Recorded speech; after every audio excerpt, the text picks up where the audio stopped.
In the earliest stages of human civilization, long before the rise of modern medicine, people relied almost entirely on natural resources around them to treat wounds, illnesses, and pains. And one of the most surprising yet widespread remedies was the use of animal dung poultices, a practice that may sound strange or even repulsive to modern minds, but was rooted in both necessity and observation. Because in ancient times, medicine was not a system of laboratories, hospitals, and sterilized tools, but rather a set of practices derived from trial and error, intuition and close attention to nature. And within that world,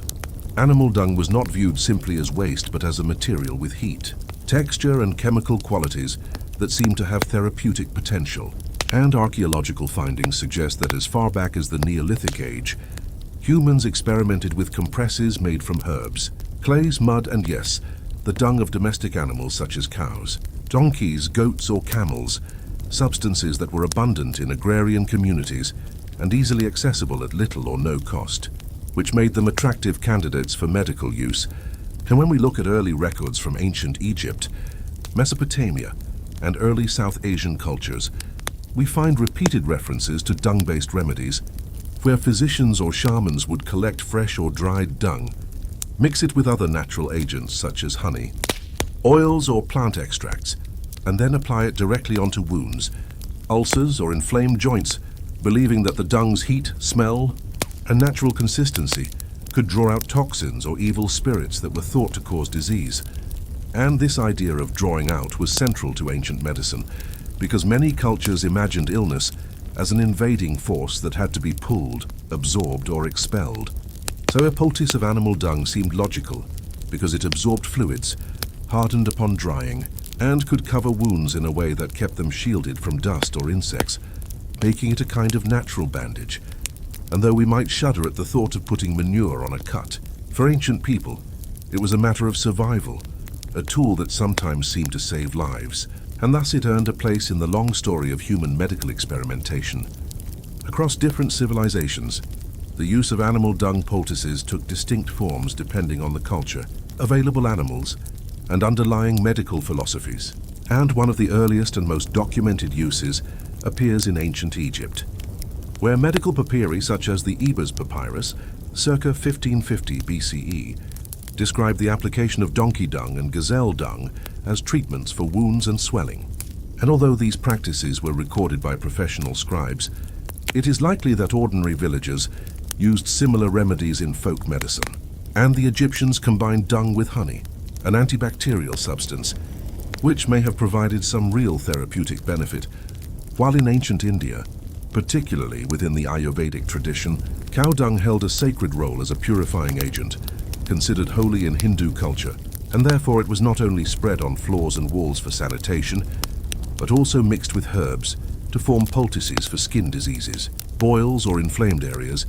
And because cow dung contains partially digested plant matter and natural microbes, it was thought to carry the earth's healing force. While in ancient Greece, Hippocratic medicine emphasized balance, and while Greek physicians often warned against filth,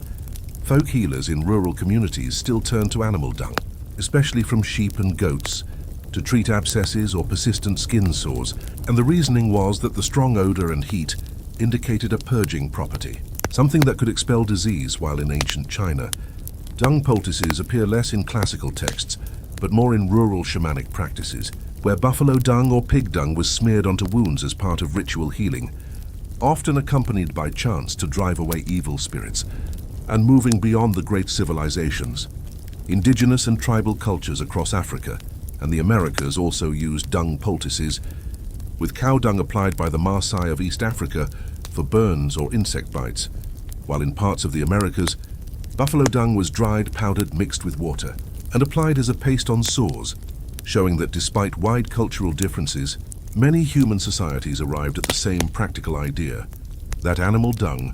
easily available, sticky, warm, and earthy, could be shaped into a healing compress, and thus this practice was far more universal than one might expect, deeply woven into the survival strategies of ancient people. The widespread use of animal dung poultices across civilizations raises the question of why people believed they worked, and the answer lies partly in perceived outcomes, partly in symbolic beliefs, and partly in hidden natural chemistry. because many users noticed that when dung was applied to wounds,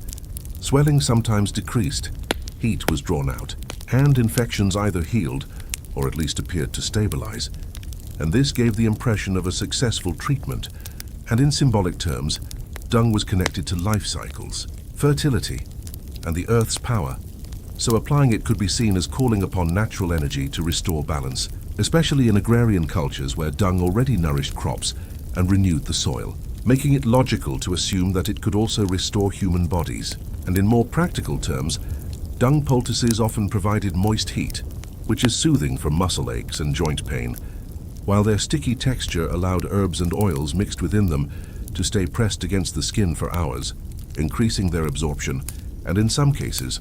especially when mixed with honey or medicinal plants, dung poultices may actually have helped. Because honey has strong antimicrobial properties, clay can draw out toxins,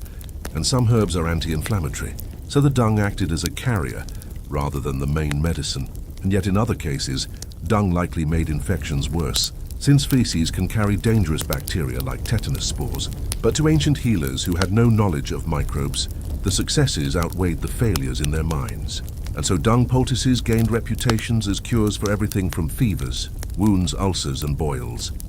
to more mysterious conditions like spiritual possession, nightmares, or infertility, making them a bridge between physical and spiritual healing. And this dual role, both as practical poultice and as magical charm,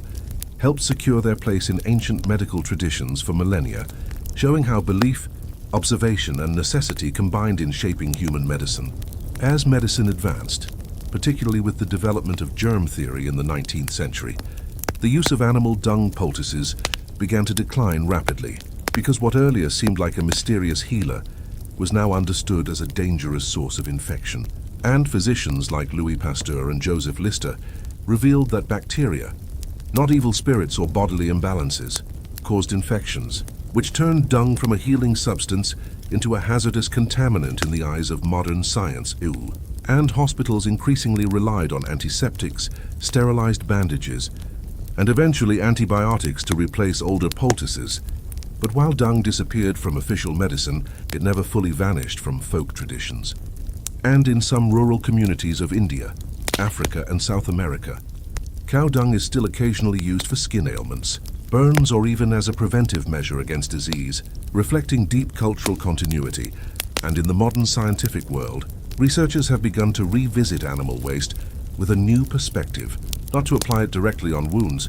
but to study its microbiome and chemical contents, because dung contains unique bacteria, enzymes, and plant residues that may have hidden antibiotic, antifungal, or anti-inflammatory properties, and indeed, certain microbes from cow dung are now being investigated for their potential to fight pathogens or enhance soil health, meaning that while the direct medical poultice is unsafe,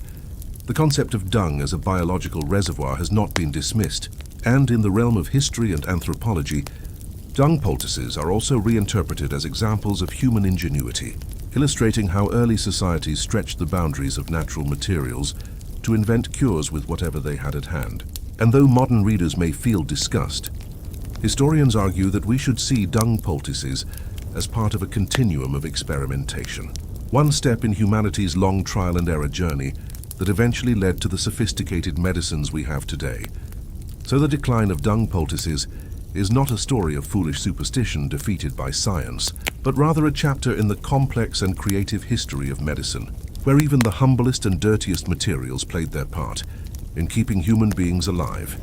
in a world where survival was never guaranteed.